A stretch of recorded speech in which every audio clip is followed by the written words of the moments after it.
If you've ever planned something big and then done absolutely nothing about it, it is not because you're lazy.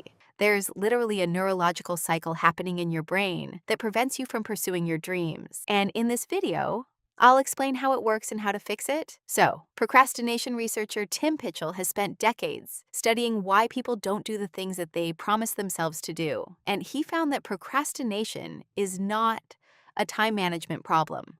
Procrastination is an emotion regulation problem, and here's what it means. When you have something important to do, like starting a creative project or completing an assignment, and you think about actually doing it, that's when your brain generates a negative emotion. It can be self-doubt, overwhelm, or anxiety. You might fear that the result is not going to be good enough, and your brain does not like negative emotions. So it escapes. You start cleaning your room, you reorganize your desk, you pick up your phone, you start crawling, and suddenly that negative feeling of dread goes away, and you feel relief. And here's the interesting part, that relief, in itself, is a reward. And in psychology, behaviors that get rewarded get repeated. So your brain learns, if I avoid a difficult task, that's when I'm going to get that short-term feeling of relief, which is something positive. And it starts doing it automatically every time you're faced with something difficult. And your brain creates something called an avoidance loop, where you're faced with a difficult task. It triggers a negative emotion. Then you don't do that task, so you feel relief. And the next time you're faced with something difficult, you again default to avoidance, because that's what triggers relief. And here's what's happening in your brain. Every time you're faced with a hard task, there are two systems that are competing for control. The first is your amygdala, which is your brain's alarm system. It is essentially responsible for detecting threats in the environment. And if a task seems overwhelming or scary to you, it essentially treats that task as a threat. So it tells you, don't do this, run. This is dangerous. You have to avoid this. And the second is the part of your brain that actually makes you act. And neuroscientists call it the dorsal interior cingulate cortex. Essentially, it takes the fear signal from the amygdala. If needed, it shuts it down, and then it actually pushes you to do the things that you're supposed to be doing. And when you procrastinate, your amygdala is winning, which is called an amygdala hijack, where essentially your emotional brain overrides your irrational brain, and you flee from the task. And here's why it gets worse if you don't address it. Every time you're going through the avoidance loop, you feel dread toward the task. You avoid it, you feel relief. Every time you go through this avoidance loop, you are physically strengthening the neural pathway for procrastination. Because as we all know, what you repeat, you become. So, the procrastination circuit gets faster. It becomes more of a default behavior for you, and your discipline circuit weakens like a muscle that you stopped using. So, if your brain is training itself to avoid and procrastinate, could you theoretically train it to do the complete opposite? Well, Tim Pitchell spent 20 years of his career trying to answer that question. Well, the answer is embarrassingly simple. And the answer is, you have to just start.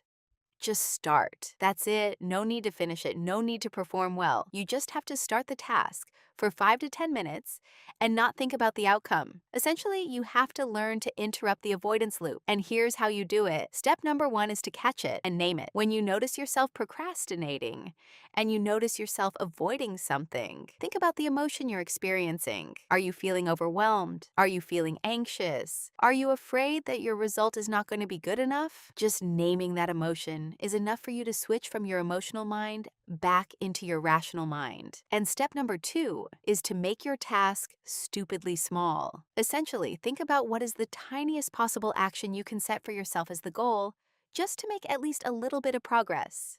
For example, don't think that you have to write a whole essay tonight. Think, oh, my task is to open the document in Google Doc and write for just 10 minutes. And don't think, oh, I have to do this Harong workout. I'm really dreading it. Think of your task as just putting on your shoes and going outside. And the reason why simply starting something for 10 minutes is so powerful is because the actual process of completing a task is almost always much easier than the extreme dread you feel before doing it. And Pitchell showed this beautifully in this study, where he gave 45 students pagers, and that was before smartphones existed. So, he gave them pagers. He would page them 8 times a day for 5 days, leading up to their academic deadline in some class. When the pager went off, the student was supposed to report how they were feeling, what they were doing, and how they were feeling about the academic assignment that they had to do. The data showed that the students consistently procrastinated on the tasks that they found difficult, unpleasant, or stressful, and they consistently replaced them with activities that were more interesting and more exciting. And of course, we all would do that, right? But here's what Pitchell found most interesting. When students procrastinated early in the week, they would constantly justify it. They would constantly say, "Oh, I work better under pressure. I work better close to the deadline. I will feel like it tomorrow." And they would say things like these to explain why they're not doing the task they're supposed to be doing. But when the deadline actually forced them to start, not one of them said that they were glad that they waited. They all said that they wish they had more time. They wish they had started earlier, and that the task wasn't actually as bad as they thought. So, you're not actually avoiding the task. You're avoiding the way that you think the task is going to make you feel. And your brain is wrong about it almost all of the time. And now you might be thinking, well, I don't just sit on the couch doing nothing. I'm actually busy all the time. So, why can I not finally start this project that I've been putting off for months? Well, there's an answer to that. Your brain does not just let you sit there doing nothing because that triggers guilt. And guilt is another negative emotion that amygdala is trying to escape. So it disguises that avoidance as productivity. And there are actually two specific disguises that I want to discuss with you. And the first disguise is perfectionism. Research has consistently shown that people who score higher on perfectionism are bigger procrastinators because perfectionism essentially makes you afraid that your result is not going to be good enough, which makes you not even start in the first place. And researchers found that more perfectionist professors actually publish fewer papers than their less perfectionist colleagues, even if you control for how hardworking they are. Essentially, perfectionism makes you never start, so you never fall short. And disguise number 2 is productive procrastination. And this one gets everyone. It's the sneakiest one because you're not actually sitting on the couch. You are doing something. You're researching. You're reorganizing your desk. You're planning something. You're watching videos on YouTube about how to be more productive instead of actually doing the thing. Maybe you're even watching this video right now instead of working on your assignment or working on your new project. I don't know. And Pitchell's research calls this short-term mood repair.